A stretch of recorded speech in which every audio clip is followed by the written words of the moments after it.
হ্যাঁ, আল্লাহ রাব্বুল আলামিন আয়াতের পরের অংশে বলতেছেন না ইয়াবগুনা আনহা হিওয়ালা, এরে বান্দা এমন একটা জায়গা, এমন শান্তির জায়গা জান্নাতুল ফিরদাউস, যেখান থেকে তুমি কোনোদিনও বের হতে চাইবা না। দুনিয়ার মধ্যে সকালবেলা হাসি খুশি ছিলেন, সন্ধ্যাবেলা বিবির সাথে ঝগড়া হয়ে গেছে, মারাত্মক ঝগড়া হয়েছে, মনটা এমন ভেঙে যায়, মনটা চায় আমি যেন আত্মহত্যা করে মরে যাই। এমনটা হয় কি হয় না? মরে গেলে ভালো ছিল, তাই আজকে 30 বছর ধরে খাওয়াইতে আসি, তাই আমার লোক আজকে কি ব্যবহারটি করলো, মনটা চাই মরে যেতাম না। এমন চিন্তা আসে কি আসে না? কত মানুষ তো ট্রেনের চাক্কার নিচে শুয়ে যায় জীবন দিয়ালা, ঠিক কিনা বলে? কত যুবক হারাম রিলেশন কইরা প্রেম ভালোবাসার নামে অবৈধ কাজ কারবার, যেটা জায়েজ নাই, হারাম, শয়তানের ধোকায় পড়া করছে এবং বেকুবের মতন নিজের জীবন নিজে ওই মেয়েকে না পাইয়া নিজেকে নিজে শেষ করে দিছে। আছে না নাই? ফাঁসির রশি দিয়া অথবা বিষ খাইয়া অথবা যে কোনো ভাবে শয়তান তারা যেমনে বুঝাইছে নিজের নিজে শেষ করে দিছে, অর্থাৎ দুনিয়া তার আর ভাল লাগে না। কিন্তু আল্লাহ রাব্বুল আলামিন বলতেছেন, এ বান্দা, একবার যদি জান্নাতুল ফিরদাউসে প্রবেশ করতে পারো, কোনোদিন তোমার কাছে এক মুহূর্তের জন্য এমন মনে হবে না ভাল লাগে না। কি মনে হবে না? ভাল লাগে না, এটা মনে হবে না, বরং সারাক্ষণ কি মনে হবে? শান্তি আর শান্তি, শুধু মজা আর মজা। আজকে আপনি আল্লাহ রাব্বুল আলামিনের দেওয়া বিধান মৃত্যু পর্যন্ত কষ্ট করে মেনে যাবেন, সেখানে আল্লাহ রাব্বুল আলামিন জান্নাতুল ফিরদাউসের মধ্যে আপনি যা যা চান তাই আল্লাহ তাআলা আপনাকে দিয়ে দিবেন। আর আজকে সুবহানাল্লাহ, ওয়ালাকুম ফিহা মা তাশতাহি আনফুসুকুম ওয়ালাকুম ফিহা মা তাদউন, সেখানে আপনি যা চাইবেন তা পাবেন। দুনিয়ার হাজার নারীর দিকে আপনার চোখ চলে যায়, কিন্তু চাইলেও তো আপনি নারীর সাথে সম্পর্ক করতে পারেন না, জায়েজ নাই, ঠিক কিনা বলেন? অথবা কনি খাওয়ার সম্ভাবনা আছে, কোনো না কোনো কারণে আপনার দ্বারা সম্ভব না, দুনিয়ার হাজার নারী আপনার জন্য সম্ভব না। কিন্তু আল্লাহ রাব্বুল আলামিন যদি একবার আপনাকে দয়া করে জান্নাতে প্রবেশ করায়া দেয়, সেখানে আপনি যত হুর চান আল্লাহ তাআলা আপনার জন্য রেডি করে রাখছে। আজকে দুনিয়ার মধ্যে আপনি আপনার চক্ষুটাকে, নজরটাকে হেফাজত করে যান, আপনি আপনার দিলটাকে বুঝাইয়া যান, সেদিন আপনি 100 হুর লাগবে আপনার কাছে।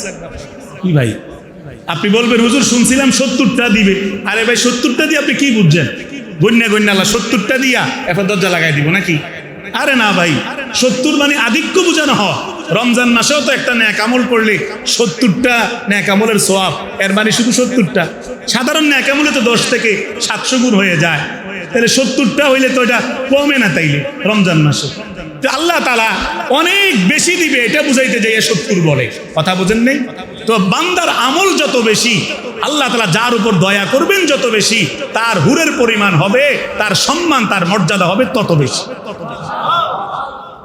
কথা বুঝাইতে পারছি? তো আমার ভাই, এবার আসেন, আমি তো আয়াতের সরল অনুবাদ বললাম, একটু ব্যাখ্যা করলাম সামান্য, সময় নাই, তাড়াহুড়া করে কথা বলতেছি। দেখেন এখন জান্নাতুল ফিরদাউসে কিভাবে যাবেন, কি কাজ করলে যাবেন, কিভাবে যাবেন? আপনার আমার আমলের সাথে যদি আমাদের অতীতের পূর্বসূরীদের আমল মিলাই, তাহলে রাত্র দিন ডিফারেন্স। বাস্তব না বাস্তব? সাহাবায়ে কেরামের আমল আর আমাদের আমল কি এক? কথা বলেন। সাহাবায়ে কেরাম তো কোরআন তেলাওয়াত শুনলেই খালি একটু শুনছে, চোখ বন্ধ করে দিল দিয়ে শুনছে, চোখ থেকে পানি ঝরতেছে তাদের। সুবহানাল্লাহ। ওয়াইজা সামিউ মা উনজিলা ইলার রাসূলি তারা আয়ুনাহুম তাফিদু মিনাদ দাম, অঝোর দ্বারায় তাদের চোখ দিয়ে পানি ঝরতে থাকতো যখন তারা কোরআন শুনত, যখন তারা কোরআন তেলাওয়াত করতো, দিল দিয়ে তেলাওয়াত করতো, যখন তারা নামাজ পড়তো একেবারে নামাজের গভীরে ঢুকে যাইতো। এমনও সাহাবীর ইতিহাস আছে, যুদ্ধের ময়দানে রাতের বেলা পাহারা দিতেছিল, পাহারা দিতে যাইয়া এক সাহাবী তাহাজ্জুদে দাঁড়ায় গেছে, দূর থেকে শত্রুরা তীর মারতেছে, 70-80টা তীর মারছে, সাহাবীর খবর নাই। এমনটা আল্লাহর প্রেমে ডুবে গেছেন যে নামাজ পড়তেই আছেন, তেলাওয়াত করতে আছেন, সারা শরীর রক্তে রঞ্জিত হয়ে গেছে, উনার খবর নাই। বলেন সুবহানাল্লাহ। তা আপনার আমার নামাজ কি এরকম নাকি? আপনার আমার নামাজ তো পুরা সারাদিনের হিসাব আমরা নামাজে মিলাই। কি বলেন? দোকানের হিসাব নামাজে মিলাই, ব্যবসার হিসাব নামাজে মিলাই, টাকা পয়সার হিসাব নামাজে মিলাই, সালাম ফিরাইলে আমাকে খবর হয় নামাজ শেষ হয়েছে। বাস্তব না বাস্তব? ইমাম সাহেব কি পড়ছে কি করছে আমরা অনেকে খেয়াল থাকে না, আমরা তো আল্লাহর ধ্যানে নামাজ পড়ি না, ঠিক কিনা বলে? তো জন্য আমার ভাইয়েরা, তাইলে তাদের সাথে আমাদের নামাজের পার্থক্য, ইবাদতের পার্থক্য আসমান জমিনের মতো। তাদের আমল অনেক সুন্দর ছিল, তাদের নামাজ অনেক চমৎকার, তাদের তেলাওয়াত অনেক সুন্দর, কিন্তু আমাদের নামাজ, আমাদের তেলাওয়াত সব কিছু উল্টা, সব কিছু দুর্বল। এজন্য আমার ভাইরা, তাইলে আপনি আমি কিভাবে জান্নাতুল ফিরদাউসে যাব? কথা বুঝাইতে পারতেছি? আমাদের তাইলে কি পথ আছে? এবার আসেন, আমাদের জান্নাতে যাওয়ার জন্য সহজ কিছু পথ এখন আমাদের অবলম্বন করা ছাড়া উপায় নেই। আমাদের যে নামাজের অবস্থা, চলাফেরার অবস্থা, হালাল হারামের অবস্থা, এই আমল দিয়া আল্লাহর কাছ থেকে মাফ নেওয়া বড় কঠিন হবে, ঠিক কিনা বলেন?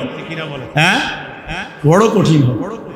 অনেক মানুষ আছে 40-50 বছর গুনার মধ্যে ডুবেছিল, শেষ বয়সে আইসা দাড়ি টাড়ি রাইতে হয়তো নামাজ ধরছে, তো পিছনের গুনাহ যদি আল্লাহ মাফ না করে কি করবেন? কথা বলেন। এজন্য এখন আমাদের কি পথ?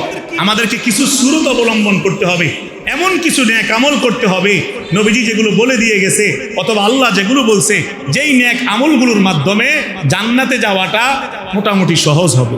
বলেন সুবহানাল্লাহ।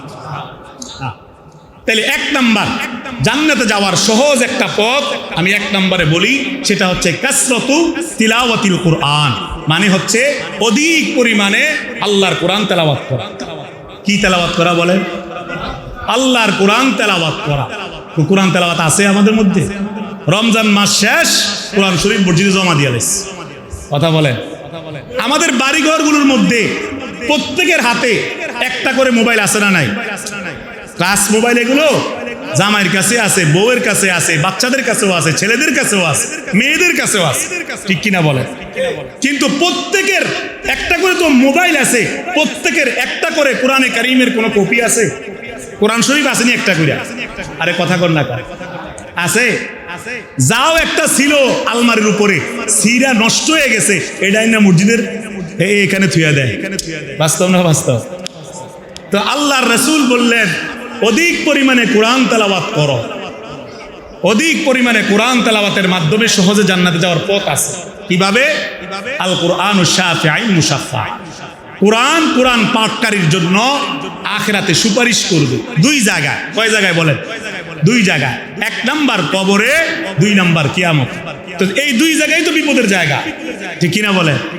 কবরের মধ্যে যদি আপনি বিপদে পড়েন, তো আপনার ছেলে মেয়ে, বিবি বাচ্চা, বন্ধু বান্ধব বাঁচাইতে পারবে? কথা বলেন। কিন্তু সেদিন যদি কবরের মধ্যে আপনার পক্ষে কেউ সুপারিশ করে, এটা কত বড় সৌভাগ্য হবে, কত বড় সুবিধা হবে বলেন? তাহলে আমার ভাই, যত কষ্ট হোক, আপনি যদি আপনার একটা জিন্দেগির রুটিন বানান, আপনি যদি একটা জিন্দেগির নিয়ম বানান যে আমি প্রতিদিন অল্প একটু হইলেও কোরআন তেলাওয়াত করব, 1 পৃষ্ঠা হইলেও পড়ব, হ্যাঁ, তাহলেও তো আল্লাহর কাছে বলতে পারবেন যে আল্লাহ, দুনিয়ায় থাকা অবস্থা আমি কোরআন তেলাওয়াত করছিলাম। আমার ভাই, হ্যাঁ। তো আমার কথা হচ্ছে, দেখেন, কোরআনে কারীম আপনাদেরকে আমি যতই বলে যাই, এরপরেও দেখা যাবে 1 মাস 2 মাস চলে যাবে, অনেকের কোরআন শরীফ খোলার খবর থাকবে না, ঠিক কিনা বলেন? এজন্য আমি একটা সহজ পথ বলে দেই, এমন একটা সহজ পথ বলে দেব যেটার মাধ্যমে আপনি প্রতিদিন 1 খতম কোরআন শরীফ পড়তে পারবেন। বলতাম নি? বলে প্রতিদিন কয় খতম? কথা কয় না। প্রতিদিন 1 খতম কোরআন শরীফ এখানে কেউ আসেননি পড়তে পারবেন? পারতেন না, কিন্তু একটা পথ কিন্তু আছে, একদম সহজ পথ। কি সেটা? 3 বার সূরা ইখলাস। 3 বার কি? কুল হুয়াল্লাহু সূরা পারেন না? একবার পড়েন তো, কুল হুয়াল্লাহু আহাদ। পড়েন সবাই, মুখটা চালু করে। কুল হুয়াল্লাহু আহাদ আল্লাহুস সামাদ লাম ইয়ালিদ ওয়া লাম ইউলাদ ওয়া লাম ইয়াকুল লাহু কুফুয়ান আহাদ। আরো 2 বার পড়েন, কুল হুয়াল্লাহু আহাদ আল্লাহুস সামাদ লাম ইয়ালিদ ওয়া লাম ইউলাদ ওয়া লাম ইয়াকুল লাহু কুফুয়ান আহাদ। কুল হুয়াল্লাহু আহাদ আল্লাহুস সামাদ লাম ইয়ালিদ ওয়া লাম ইউলাদ ওয়া লাম ইয়াকুল লাহু কুফুয়ান আহাদ। কয়বার পড়ছেন? সওয়াব হইছে কয় খতমের? 1 খতমের। সুতরাং প্রতিদিন 3 বার পড়লে 1 খতমের সওয়াব হয়ে যাবে। তাহলে কোরআন তেলাওয়াতের মাধ্যমে সহজে জান্নাতে যাওয়া যাবে। প্রতিদিন 3 বার সূরা ইখলাস পড়ার চেষ্টা করবেন। আল্লাহ তৌফিক দান করুক, বলেন আমিন।